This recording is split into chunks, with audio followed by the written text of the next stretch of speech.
Bonjour chers téléspectateurs, vous regardez l'émission La Voix de la Vérité. Notre invité du jour c'est Julien Rajdi. Moi je m'appelle Svetlana Kiselyeva. Bonjour Julien. Bonjour. Julien, est-ce que vous pouvez vous présenter rapidement pour nos téléspectateurs?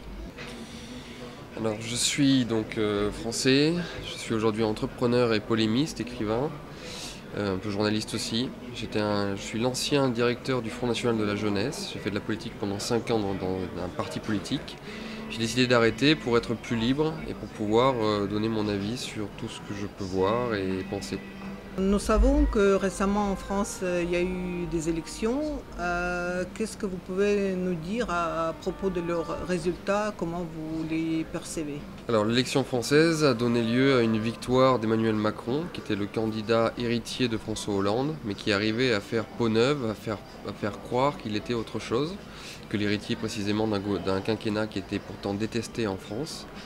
Le système qui le portait et qui l'a aidé à marcher, à gagner, puisqu'Emmanuel Macron a donc gagné, et que Marine Le Pen, qui est parvenue au deuxième tour face à lui, a perdu dans des proportions qui sont assez tristes pour elle, en tout cas, et assez dommages, puisqu'elle n'a recueilli que 35%, même pas 35% des voix, alors qu'elle attendait beaucoup plus.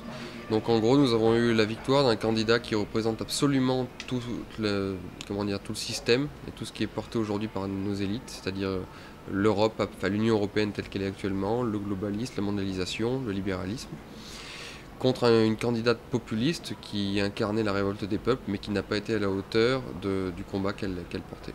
Qu'est-ce qui fait que Marine Le Pen a perdu ce combat, comme vous le dites? Oui, il y a plusieurs raisons. Alors premièrement, il y a des raisons qui ne lui appartiennent pas, et le fait est que tout le système est contre elle, en règle générale. Tous les médias sont contre le Front National et contre Marine Le Pen. Beaucoup de puissances financières également s'opposent à elle. Donc en conséquence, elle était un petit peu seule contre tous. Après, la deuxième raison, c'est une raison qui lui appartient en propre, c'est-à-dire le combat qu'elle mène et la stratégie qu'elle a choisie n'est pas la bonne pour arriver à faire plus de 50% en France. Elle est sur une stratégie exclusivement populiste, une stratégie exclusivement souverainiste, qui n'est pas le message idoine et adéquat pour se faire élire en France. C'est un message qui permet de faire des gros scores, par exemple au premier tour, de s'asseoir sur 20% de l'électorat, mais c'est une stratégie qui empêche de dépasser cet électorat pour obtenir une majorité. Et donc voilà, les coûts conjugués du fait d'être seul contre le système et en plus d'être mauvais dans sa stratégie fait qu'elle n'a pas pu gagner. Le fait que Emmanuel Macron a remporté les élections, quel impact ça aura en termes de la géopolitique et en termes de la relation entre la France et la Russie? Cette élection était assez surprenante car en réalité il y avait quasiment 4 ou 5 candidats, au moins dans les gros candidats, 4 candidats qui étaient plutôt pro-russes. Enfin, quand je dis pro-russe, c'est seulement pro-équilibré en fait. C'est-à-dire que jusqu'à présent, depuis 15-20 ans, nous avons des hommes politiques, des présidents de la République française qui sont très atlantistes. Et là, nous avions donc 4 candidats à cette élection présidentielle qui voulaient rééquilibrer les relations entre les États-Unis et la Russie et donc retrouver un petit peu normalement le véritable destin français qui est celui d'être un point d'équilibre entre les deux grandes puissances. Et donc être capable de se rapprocher de la Russie sur certains dossiers. Nous avions donc François Fillon, qui était plutôt pro-russe, Jean-Luc Mélenchon, Marine Le Pen, donc 3 grands candidats. Et plus des petits candidats, des Nicolas Dupont-Aignan, Asselineau, il y avait plein de candidats qui étaient finalement, quand je dis pro-russe, encore une fois, c'est simplement à vouloir discuter avec les Russes et à vouloir s'allier, puisqu'en fait nous sommes une grande Europe jusque de Brest à Vladivostok. Et le système, notamment médiatique, a fait en sorte que ces 3 candidats ne puissent pas devenir président. Et donc celui qui a triomphé à la fin, c'est Emmanuel Macron, qui est dans la ligne droite, lui en revanche, des politiques atlantistes et anti-russes que nous connaissons depuis, encore une fois, Sarkozy, François Hollande, et même déjà ça avait commencé sous Jacques Chirac. Donc voilà, c'est une très mauvaise nouvelle pour l'équilibrage de la politique française. Est-ce que vous pensez que les relations franco-russes sont importantes, puisque traditionnellement la France et la Russie ont toujours entretenu des liens très forts? Mais bien sûr, comme je vous disais, le destin de la France est d'être un point d'équilibre. La France appartient au continent boréal, c'est-à-dire au continent européen, la Russie également, même si elle a un pied sur l'Asie bien sûr. Donc tout l'intérêt de la France, qu'il soit géopolitique, qu'il soit stratégique, qu'il soit économique, qu'il soit militaire, qu'il soit politique, qu'il soit tout ce que vous voulez, l'intérêt de la France c'est évidemment de se rapprocher de la Russie. Évident, c'est absolument évident.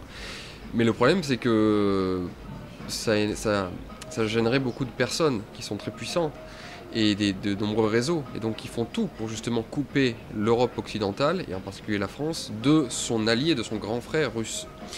Donc nous savons que ces réseaux-là sont très puissants, et pour le moment, ils ont triomphé en France, ces réseaux. Alors que pouvons-nous faire? On peut essayer de porter un autre message dans notre pays, un message qui est intellectuel, qui est politique, qui est aussi de l'ordre du journalisme, parce qu'il y a beaucoup de fake news, comme on dit, qui sont accolés à la Russie. Il y a une image qui est détestable de la Russie et, dans les pays occidentaux, notamment en France. Beaucoup de gens en France pensent encore que Vladimir Poutine est un horrible dictateur qui torture ses opposants. C'est vraiment cela, le niveau parfois en France. Donc l'avantage d'aujourd'hui grâce à Internet, c'est que d'autres réseaux se mettent en place, des réseaux citoyens, on peut apporter d'autres informations, on peut discuter, on peut avoir des espaces de débat et de critique que l'on ne peut malheureusement plus beaucoup avoir sur les médias traditionnels. Donc voilà, il faut faire notre travail, il faut venir ici comme moi aujourd'hui et comme d'autres, rentrer en France après et raconter ce qui se passe véritablement, faire état de la situation, et puis continuer à faire changer un petit peu d'état d'esprit aux gens. Et c'est ce qui se passe encore une fois, parce que je vous dis, cette élection présidentielle, il se trouve que le candidat Emmanuel Macron a gagné, mais ça aurait pu être un candidat pro-russe, et ça aurait été plutôt pas mal. Donc c'est petit à petit, on est en train quand même de changer l'esprit des gens. Je pense qu'il y a une demande aujourd'hui d'esprit libre, qui soit de droite, comme moi, comme je le suis, de droite critique, mais de véritable droite. Et donc, vu que cet espace-là n'est plus du tout occupé par la politique, par les partis politiques classiques, il y a besoin de renouvellement, il y a besoin de nouvelles têtes, il y a besoin de nouveaux messages, de nouvelles façons de faire, de nouvelles façons de communiquer. Et je pense que je suis l'un de ceux, il y en a beaucoup, qui participent de ce mouvement-là. Mais je vous dis une chose, c'est que c'est que le début. Nous savons que vous avez été aussi en Syrie.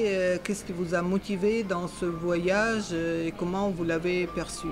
Pour la Syrie, à la base, c'est un petit peu les mêmes raisons qui font que je suis là aujourd'hui. J'ai beaucoup de mal avec l'unanimisme médiatique sur certains sujets. J'ai été traumatisé quand j'étais enfant avec la guerre du Kosovo en Serbie, et les mensonges qu'on m'avait racontés. Moi, on ne peut pas me mentir deux fois. La première fois, ça m'énerve, on me ment, mais la deuxième fois, c'est terminé. Et en fait, quand j'étais enfant, j'ai un souvenir très fort que j'étais vraiment jeune, moi, à cette époque, lors de la guerre du Kosovo. Je pleurais parce que je pensais que Milosevic était un monstre qui exterminait plein de gens. Je me rappelle de pages en France indiquant que Milosevic était en train d'exterminer 1 million de Kosovars, 1 million de personnes, un génocide en plein cœur de l'Europe. On parlait de chiffres incroyables, alors que maintenant on sait que c'est à peine 3500 morts dans le cadre d'une guerre, en plus d'une guerre civile. Donc on m'a menti au Kosovo, on nous a menti en Irak, on nous ment en permanence, et à chaque fois ces mensonges en plus ne permettent pas de déboucher sur une situation qui est meilleure, mais elles débouchent sur une situation qui est pire, et qui est injuste. Donc sur la Syrie, dès le départ, je me suis dit, avec l'unanimisme médiatique anti-Bachar el-Assad, anti-syrien, c'est qu'il y a peut-être quelque chose derrière qu'il faudrait aller voir pour vérifier si c'est vraiment vrai. Et donc j'y suis allé, et je me suis aperçu que ce qu'on racontait sur ce conflit était totalement faux. Et donc j'ai fait partie des gens en France qui ont permis d'apporter un autre discours sur ce conflit, et d'essayer d'avoir un regard critique et pas seulement manichéen, il y a les gentils et les méchants d'un côté. Voilà. Vous avez aussi rencontré le président Bachar el-Assad. Comment vous l'avez ressenti en tant que personne? Alors d'un point de vue personnel, j'ai trouvé que le président el-Assad était quelqu'un de cultivé, de doux, de raffiné, dans la grande tradition syrienne d'ailleurs, que vraiment, d'un point de vue purement psychologique et personnel, on a du mal à imaginer quelqu'un comme lui pour être un boucher, comme on raconte aujourd'hui, le boucher de Damas. Vraiment, c'est très difficile quand on le rencontre. Et beaucoup de gens le disent, y compris des journalistes français qui sont anti-Bachar el-Assad. Quand ils le rencontrent, ils finissent par avouer que c'est compliqué d'imaginer cet homme-là comme un boucher et un immonde dictateur qui s'amuserait à tuer son peuple. Bon, après, évidemment... Sur place, la situation syrienne, déjà, quand on dit que c'est le peuple qui s'est rebellé contre Bachar el-Assad, on s'aperçoit que c'est faux, parce qu'une grande partie de la population syrienne soutient le président Bachar el-Assad. Et elle le soutient d'autant plus avec les années qu'aujourd'hui il est le rempart face au terrorisme islamiste, notamment de Daesh, d'Al-Nosra, et qui en fait, ces islamistes ont toujours gangréné la soi-disant révolution syrienne. Donc la vérité aujourd'hui, c'est que si Bachar el-Assad venait à tomber, en fait c'est l'État syrien qui s'écroulerait, qu'il n'y aurait personne, il n'y aurait aucun démocrate qui serait capable de tenir l'État syrien à l'heure actuelle. Peut-être que ça changera un jour, mais pour le moment il faut être pragmatique dans la vie.